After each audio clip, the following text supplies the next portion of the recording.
I trust the previous example was enjoyable. In this video, we'll take the knowledge acquired from the previous video and develop a slightly more complicated structure, namely a pin-jointed truss. What we set out to achieve in the video is the following: working with multiple members, load cases, and section types, as well as ensuring the member joints represent the structural intent. The first bullet point, working with multiple members, is crucial because the insufficient attention to numbering is the source for most bugs. When numbering isn't sequential, when a number repeats itself, analysis errors and/or incorrect structure definitions occur. We want to, in this example, define a simple truss as shown on the right.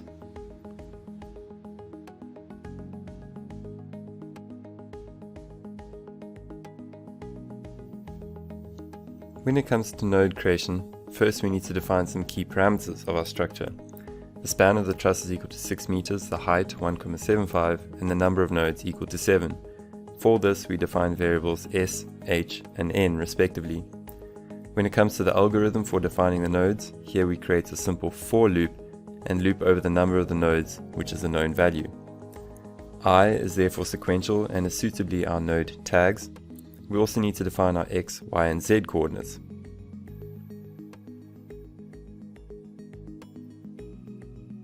The x coordinate increases sequentially from 0 to the length of the truss. Here a suitable formula can be given.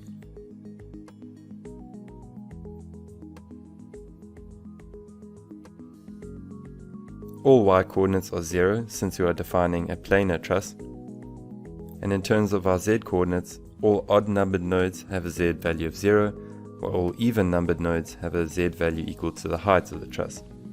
We can, by default, set all z values to 0 and manipulate the appropriate nodes by filtering for the even node numbers using the Python modulo operator.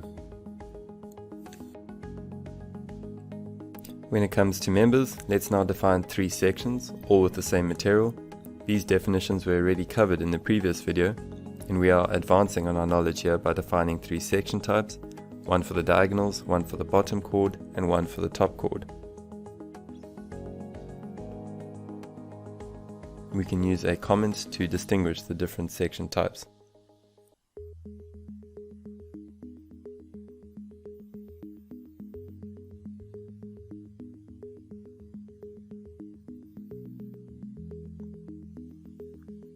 Now for the algorithm for modeling the beams. Note, there are many options to do this. For small structures, we can define each point and member explicitly, so-called hard coding.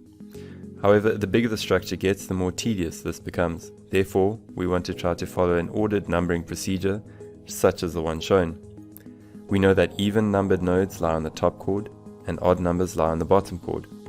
Here we can see how easy it is to make errors in node numbering.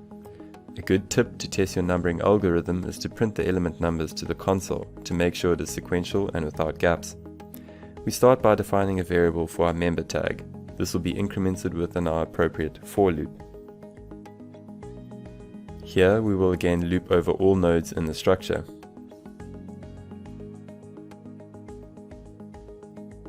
If a node is odd, we can define both the diagonal and bottom chord.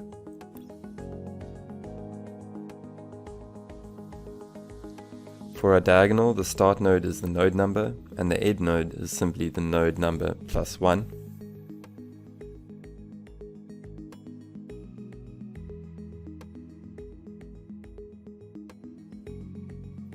For a bottom chord, the start node is also the node number, and the end node is simply the node number plus 2. Note, we need to increase the member tag before each member call. Finally, the loop should ignore the final node. We can include this in our conditional.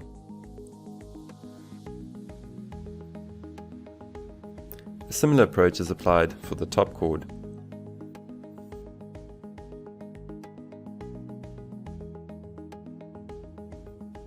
Except we deal with even node numbers and not odd numbers.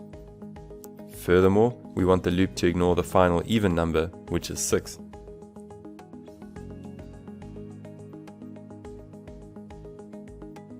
Because we ignored the final even node number, we still need to close this diagonal off. Here we can explicitly create a filter for that node number. We can represent the sketch supports easily in our model.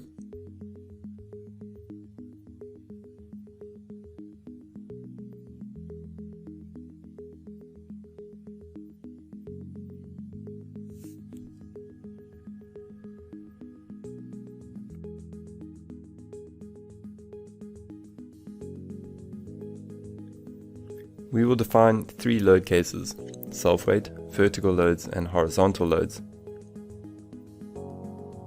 We will start with self-weight. This was covered in the previous video.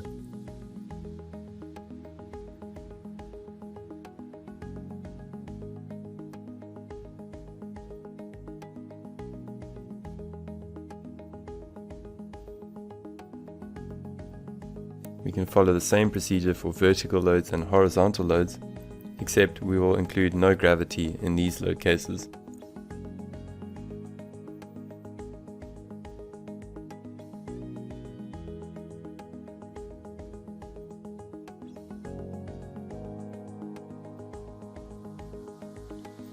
Let's add the sketched concentrated loads to the structure.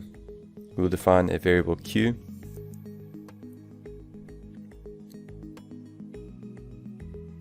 and add this Q in our nodal load, assigning it to the node numbers 2, 4, and 6.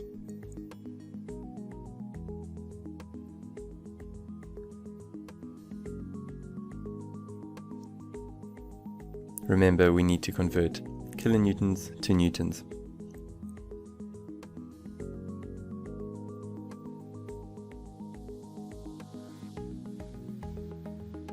We'll add the horizontal load to node 2.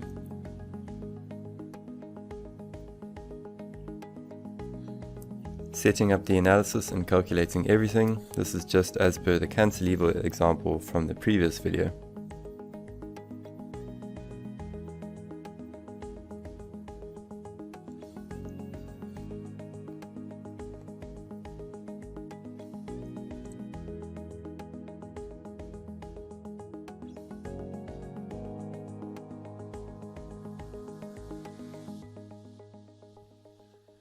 By interrogating the results, we can see through the bending moments that the truss isn't acting as intended. Under the assumption of a pin-jointed truss, we should redefine the beam types as truss-only axial members.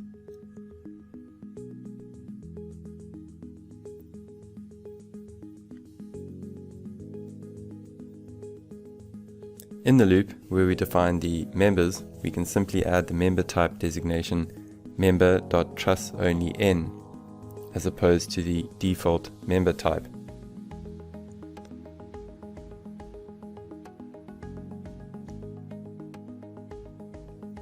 When doing this, the order of parameters changes.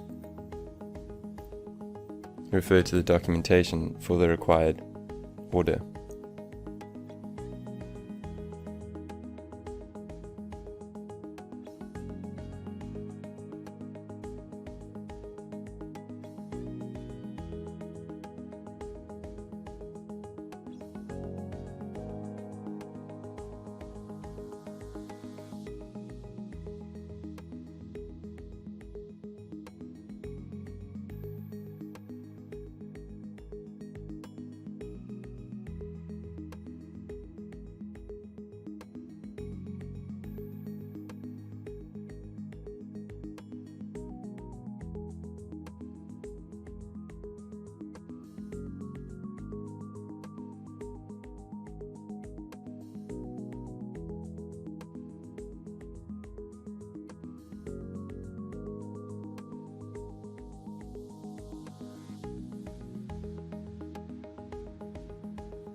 We can also change these sections since we have grouped the different members accordingly.